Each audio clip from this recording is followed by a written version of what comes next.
Bismillahirrahmanirrahim. Assalamualaikum warahmatullahi wabarakatuh.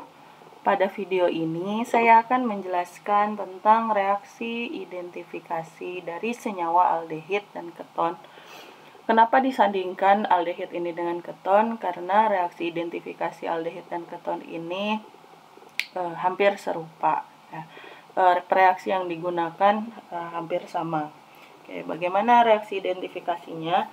Yang pertama, keberadaan aldehid dan keton itu bisa kita ketahui dengan mereaksikan suatu senyawa. Ya, kalau kita mau tahu nih suatu senyawa itu mengandung gugus aldehid atau keton, maka kita bisa tambahkan reaksi 2,4-dinitrophenylhydrazine.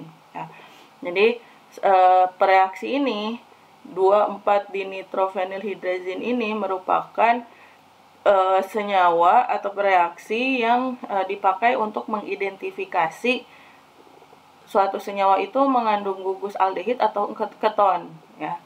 Ada aldehid atau keton apa enggak tuh di senyawa tersebut.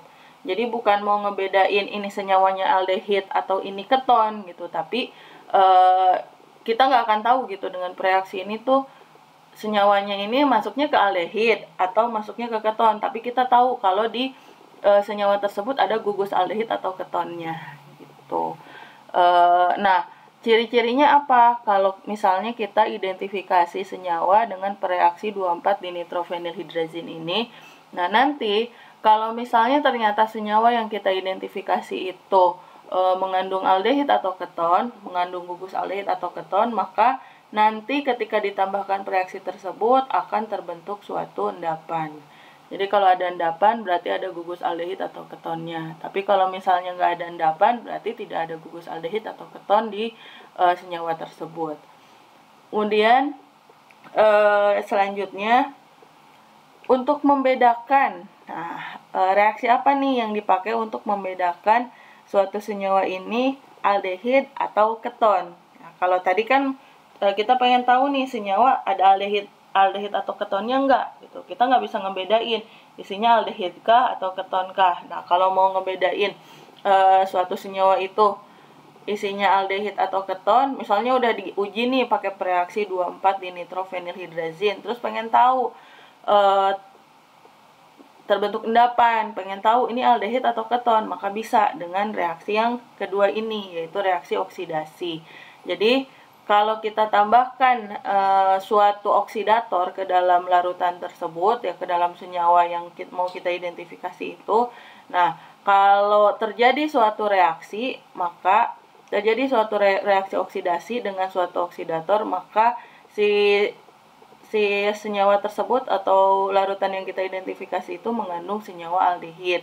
Tapi kalau tidak mengalami oksidasi, berarti isinya itu keton. Jadi kalau ditambahin oksidator, misalnya KMNO4, oh ternyata terjadi perubahan, berarti dia ada aldehidnya. Tapi kalau misalnya ditambahin KMNO4 nggak terjadi perubahan, berarti dia adalah keton. Gitu.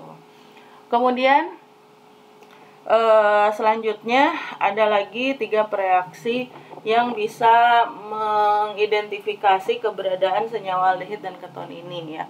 Di antaranya ada reaksi Fehling, Tollens, dan Nessler. Nah, reaksi-reaksi ini akan menghasilkan suatu produk yang khas jika direaksikan atau ditambahkan kepada suatu senyawa yang mengandung aldehid.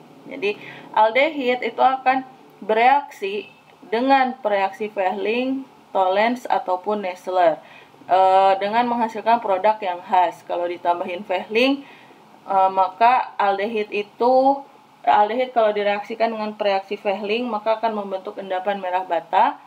Dimasukin ke reaksi Tollens akan membentuk atau menghasilkan cermin perak, dan kalau ditambahin reaksi Nessler maka akan membentuk endapan hitam ya. Itu kalau senyawanya itu mengandung aldehid ya. Kalau reaksi ini direaksikan dengan senyawa yang mengandung aldehid. Nah, kalau senyawa yang kita tambahin reaksi ini ternyata mengandung keton ya, bukan aldehid, maka tidak akan dihasilkan produk-produk yang tadi ya. Jadi kalau Fehling itu kan terbentuk endapan merah bata. Terus kalau Tollens itu nanti dia membentuk cermin perak. Kalau Nessler nanti akan membentuk endapan hitam. Ya, seperti itu.